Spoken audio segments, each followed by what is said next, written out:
Hello everybody, this is Nick Newman with the Conscienticon, where we share practical, spiritual, occult wisdom. And in today's episode, we are going to be covering Friedrich Nietzsche's top ideas from Beyond Good and Evil.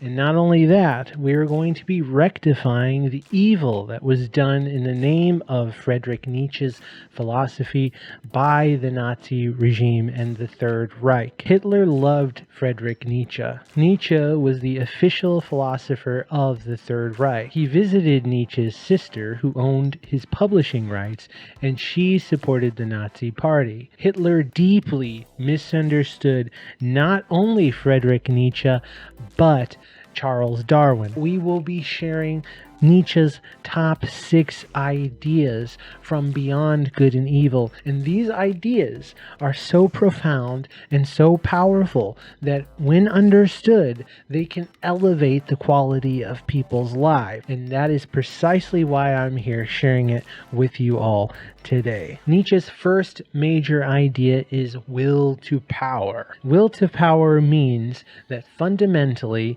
humans have a drive to expand their personal control and power over not only the environment around them, but the people around them and within themselves. And that all primary behavior that you see out of human beings is derived from this will to power. Part of this will to power that we all experience is a deep desire for homeostasis. And primarily, all of the ethical ideas that we express are derivatives of this primary will to power. In order to maintain the transactional energy of our form, it requires sacrifice and expenditure of energy. Nietzsche was making the argument that people don't just do things because it is good or it is bad, but people do things or refrain from doing things simply because that either allows them to gain more power,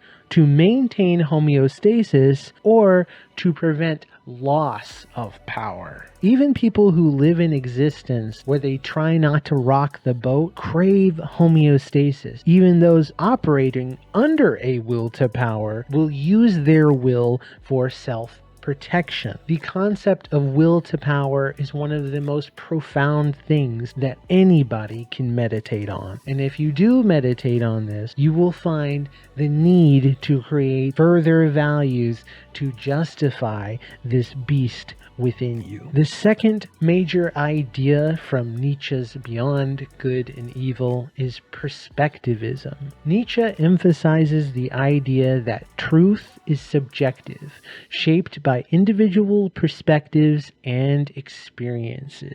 No one can ever really know the whole truth of anything. This means that no matter what truth we decide is fundamental, that truth is circumstantially useful at best. For example, it may be a fact that ice cream sells better in the summer. However, if you were running an ice cream parlor and just so happen to be doing very poorly in sales, and come to find out that the guy next door is selling Italian ices, the truth in this situation does not change the circumstance that you're in, no matter how true it may be. Yes, as we said before, ice cream may sell more in the summer, but your sales won't change at all because of some sort of outlying idea or outlying truth that you may or may not have access to. It is one thing to make a blanket statement about something and say the probability of something, but it's another thing to say that that probability is in a vacuum and will always remain at the same state of probability no matter what situation you are in. Fortunately for us, Nietzsche understood that the truth itself wasn't enough, that not only do you need the truth, but you need subjective experience and a perspective in order to make the truth useful at all. The third major idea from Friedrich Nietzsche's Beyond Good and Evil is the idea of eternal recurrence, or amor fati. Nietzsche proposes the notion that life is eternally cyclical, suggesting embracing life's experiences as if they would repeat infinitely. Nietzsche writes, "What if someday or night a demon were to steal after you into your loneliness and say to you,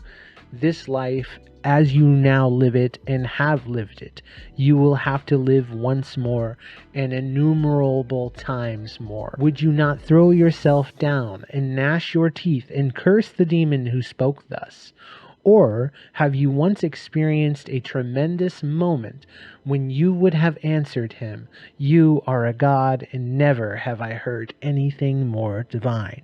In a nutshell, Nietzsche is saying that if we are indeed trapped in a perpetual chain of causality and we are doomed to experience this life over and over and over again, we should be acutely aware of this so that we can embrace every single moment that passes and bring it to the full fruition of our will. All that matters is that you embrace every moment and know that you were the one exerting your will and you were the one playing the game. Meditate, my friends, if not just for a moment, about the quality of life that you live and just how much will you are exerting into the world. So please, my friends, try and play the game of life in such a way that you would like to repeat it. Nietzsche's fourth major idea from Beyond Good and Evil is overcoming nihilism.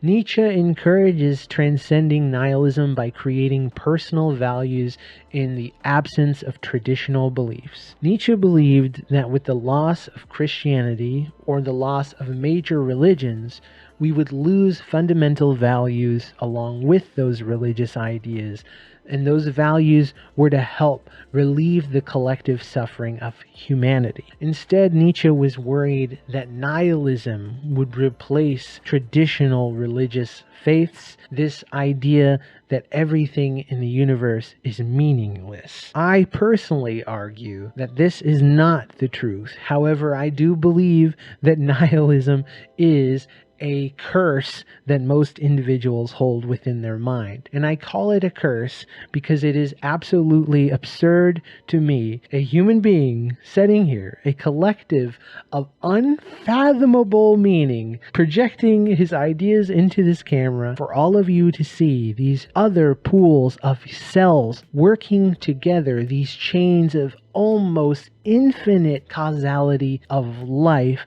sitting here thinking that there's no meaning to any of it. When I truly believe that it is your duty to create your meaning in this life, that is the most beautiful thing that you can do, and it is the burden of living with such amazing mental capacity. How can everything be meaningless when you and I are filled with unfathomable meaning? Just because we as individuals will have an end to our story doesn't mean the story ends for life, so we can choose to align with the finitude of our own personal nature or the boundlessness of what we truly are. Just as cells form a collective and buffalo create herds, humans too organize a collective intelligence.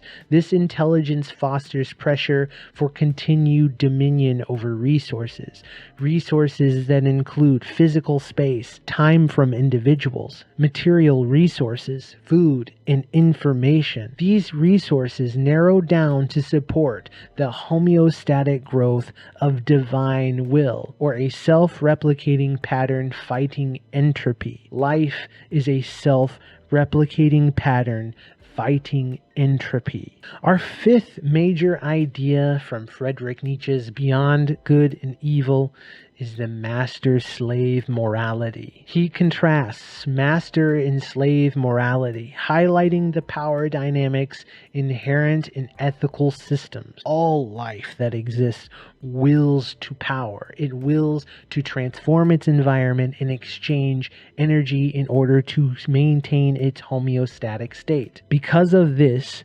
exchange of energy isn't always fair, and so we have what is called a dominance hierarchy. In the top of the dominance hierarchy, there are resources, more resources, to be given to the individual at the expense of the herd. Nietzsche believed that these ethical systems were creations in order to maintain a herd mentality, and that Christianity is a primary example of a system of ethics that helps maintain a herd. See, there isn't any rules of ethics at the highest level of the herd. This is because the person is perceived to provide massive levels of resources to the herd. The herd is also violent and will try and destroy a person who lies about the resource they provide or becomes associated in anti-herd behavior. The potential sheer loss of resource motivates those on top to obscure anti-herd behavior. However, a code of ethics are created in order to create a herd mentality. These are the rules of cognition that keep people bound to behavior that supports the herd to further collect resources and filter abundance to the masters. So what Nietzsche wanted us all to do is to question the values that society places on us and question whether or not these values restrict our individual pursuit for autonomy and mastery. And if these values do choke out the individuals to understand that these values are false and are ethics placed by our masters on us to keep us subservient. Meditate on that one, my friends. Now, before we conclude with Nietzsche's last major idea that was deeply contrived by Adolf Hitler, I'd like to stop and thank the patrons for supporting the Conscienticon.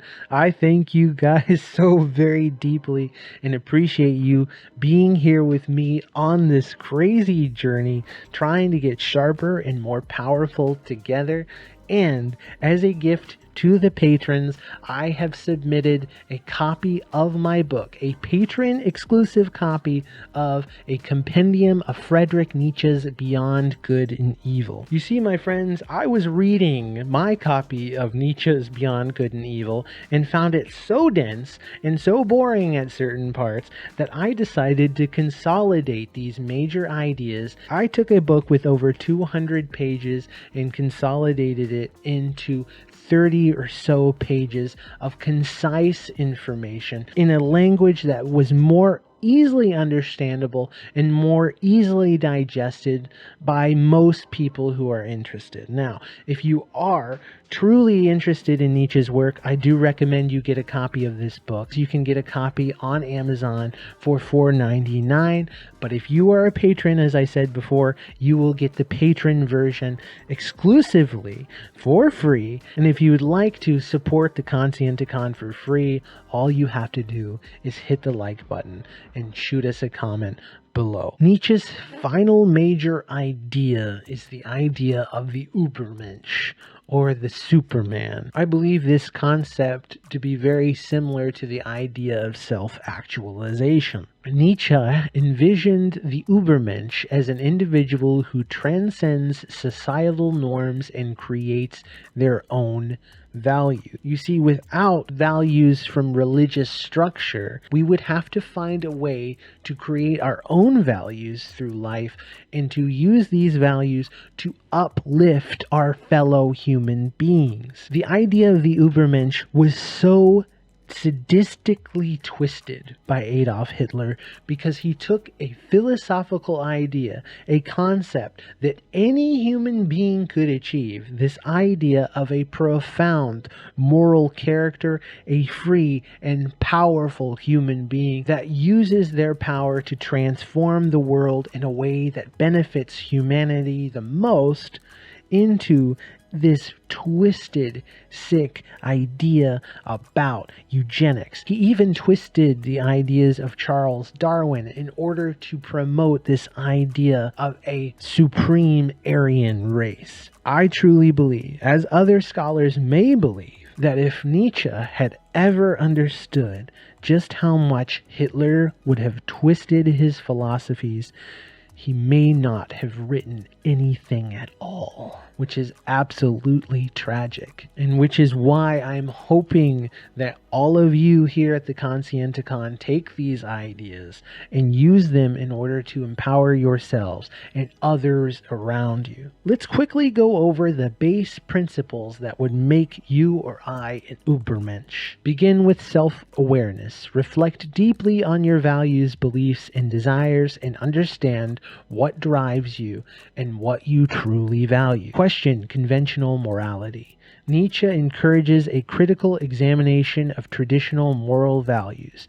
Challenge societal norms and consider whether they align with your authentic self. Create your own values and ethics based on your own reflections. These values should be meaningful to you even if they diverge from common moral standards. Embrace individualism. Embrace your individuality and uniqueness. Don't conform to societal expectations if they conflict with your authentic self. Cultivate your will to power, which in Nietzsche's terms means to drive to assert yourself, to overcome obstacles and strive for self-improvement, to pursue excellence, to strive for personal excellence and self-realization in your chosen endeavors, whether it's in your career, creative pursuits, or personal growth. Express your creativity in innovative thinking. Nietzsche believed that the Übermensch could create new values and new ways of living. Embrace life's challenges. Don't shy away from life's challenges and difficulties. Nietzsche saw suffering and hardship as opportunities for growth and self-affirmation. Live authentically, in alignment with your chosen values, rather than seeking external validation or conformity. Make sure that whatever you do has a profound impact on society beyond you. Consider how your actions and values can positively influence the world around you. Nietzsche's Übermensch was not isolated, but can inspire change in society that would relieve collective suffering. And my dear friends, if you have made it to the end of this video, I thank you. Please hit that like button and please subscribe in order to join the Conscienticon and the network here. And by doing so, I thank you so very deeply for helping spread practical, spiritual, occult wisdom.